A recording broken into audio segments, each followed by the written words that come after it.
ফেব্রুয়ারির ঢাকা শহরের আকাশ যখন গোধূলি রঙে রাঙা, প্রেসিডেন্সি ভবনের আলো ছড়িয়ে পড়ছে চারপাশে। ঢাকার অভিজাত কূটনৈতিক এলাকায় তখন নিঃশব্দ উত্তেজনা। বাংলাদেশ সরকারের উচ্চপদস্থ কর্মকর্তাদের গাড়ি একের পর এক প্রবেশ করছে। একই সময় ইসলামাবাদেও ব্যস্ততা বেড়েছে। পাকিস্তান এবং বাংলাদেশের শীর্ষ সামরিক ও প্রশাসনিক কর্মকর্তাদের বৈঠক চলছে।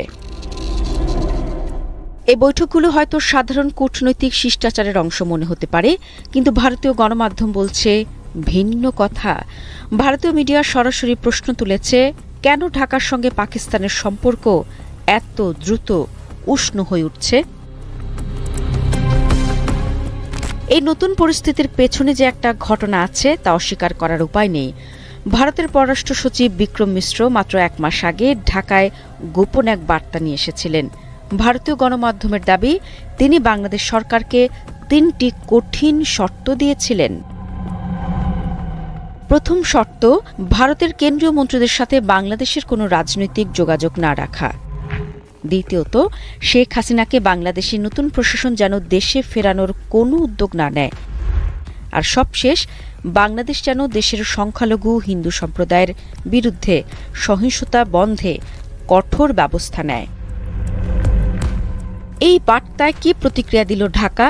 ভারতীয় গণমাধ্যমের মতে, বাংলাদেশ কার্যত ভারতের সব শর্ত প্রত্যাখ্যান করেছে।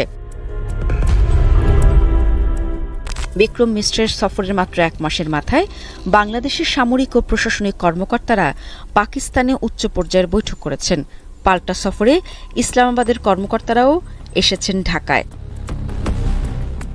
ভারতের একাধিক সংবাদ মাধ্যম যেমন ইন্ডিয়া টুডে ও হিন্দুস্তান টাইমস বলছে, এটি বাংলাদেশের পক্ষ থেকে একটি কৌশলগত বার্তা। একজন বিশ্লেষকের ভাষায়, বাংলাদেশ বুঝিয়ে দিয়েছে যে তারা কেবল ভারতের শর্ত মেনে চলার জন্য বসে নেই, পাকিস্তানের সঙ্গে তাদের কৌশলগত বিকল্প খোলা রয়েছে। ১৫ বছর ধরে বাংলাদেশের সঙ্গে পাকিস্তানের সম্পর্ক ছিল শীতল। শেখ হাসিনা সরকার পাকিস্তানের বিরুদ্ধে একাধিকবার কঠোর অবস্থান নিয়েছে, বিশেষ করে ১৯৭১ সালের যুদ্ধাপরাধের বিচার নিয়ে। কিন্তু বর্তমান রাজনৈতিক বাস্তবতায় দৃশ্যপট বদলেছে। বাংলাদেশের অন্তর্বর্তীকালীন সরকার এখন অনেক বেশি স্বাধীনভাবে পররাষ্ট্রনীতি সাজাচ্ছে। তারা চীনের সাথে সম্পর্ক গভীর করেছে, পাকিস্তানের সাথে সম্পর্ক পুনরুদ্ধার করছে এবং ভারতের একতরফা শর্ত মানতে রাজি নয়। ভারতের জন্য এটি সহজ পরিস্থিতি নয়। ভারতীয় বিশ্লেষকরা বলছেন, বাংলাদেশের নতুন সরকার ভারতের চাপে নতি স্বীকার করেনি।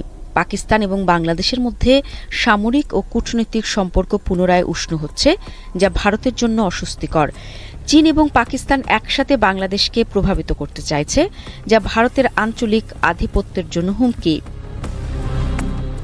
এক ভারতীয় কূটনীতিক বলেছেন, নয়াদিল্লি যদি বাংলাদেশের সঙ্গে সম্পর্ক বজায় রাখতে চায়, তবে তাদের পুরনো দাদাগিরি নীতি বদলাতে হবে। বাংলাদেশ কি পাকিস্তানের সাথে সম্পর্ক আরও গভীর করবে? ভারত কি কৌশল বদলাবে? এ প্রশ্নগুলোর উত্তর পাওয়া যাবে আগামী কয়েক মাসের কূটনৈতিক পদক্ষেপে। আপাতত একটা বিষয় নিশ্চিত, ঢাকা তার পররাষ্ট্রনীতিতে নতুন দিক নির্দেশনা নিচ্ছে এবং নয়াদিল্লির জন্য এটি অশনি সংকেত।